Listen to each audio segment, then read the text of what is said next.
এদিকে ভাত বসিয়ে দিয়েছি, এদিকে মাছ নিয়েছি 4 পিস। এই মাছে আজকে আলু দিয়ে বানাবো। মাংস বানাবে না? না, আজকে মাংস বানাবো না, আজকে মাছই বানাবো। মাংস অন্যদিন বানাবো,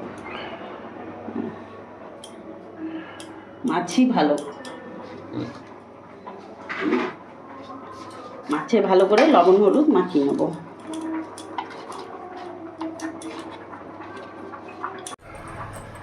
কড়াই গরম হয়ে গেছে, সর্ষের তেল দিয়ে দেবো।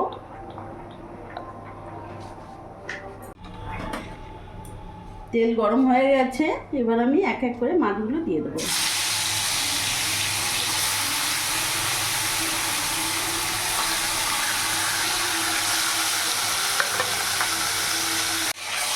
একটা ভাজা হয়ে গেছে, মিশিয়ে দেবো মাছগুলো।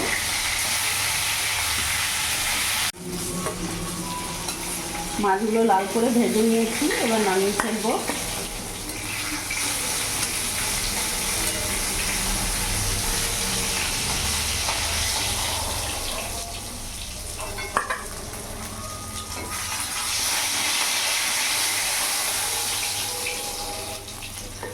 এর মধ্যে আলুগুলোও ভেজে নেব।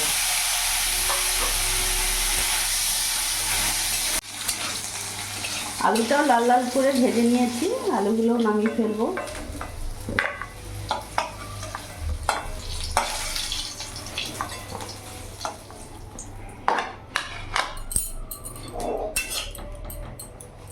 আর একটু তেল দিয়ে দেবো, সর্ষের তেল। ফোড়নে দিয়ে দিলাম গোটা জিরে,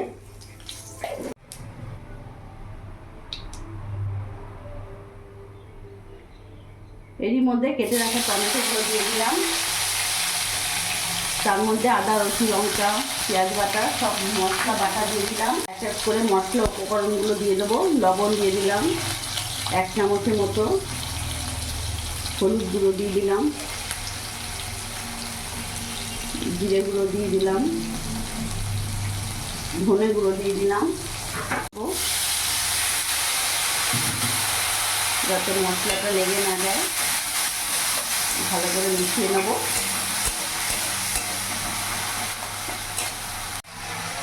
অল্প একটু কাশ্মীরি লঙ্কা গুঁড়ো দিয়ে দিলাম।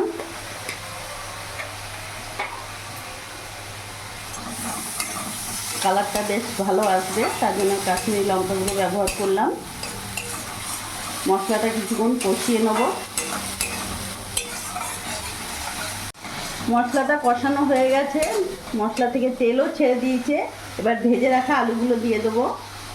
এবার আলু দিয়ে আরও 5 মিনিট আমি কষিয়ে নেব। আলুর সাথে কিছুক্ষণ মশলা কষিয়ে নিয়েছি ভালোভাবে। এবার আমি জল দিয়ে দেবো।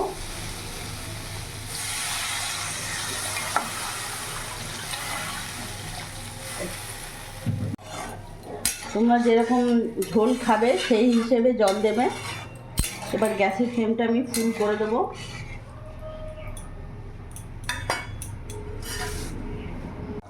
ঝোলটা ভালোভাবে ফুটে গেছে, এবার ভেজে রাখা মাছগুলো আমি দিয়ে দেবো।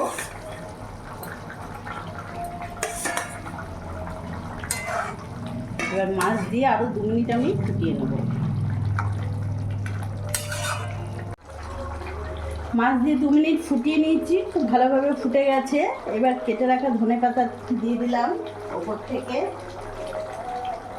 ধনেপাতা দিলে স্বাদটা আরও বেশি লাগে, খেতে ভালো লাগে। এবার আমি গ্যাস অফ করে দেবো, নামিয়ে ফেলবো।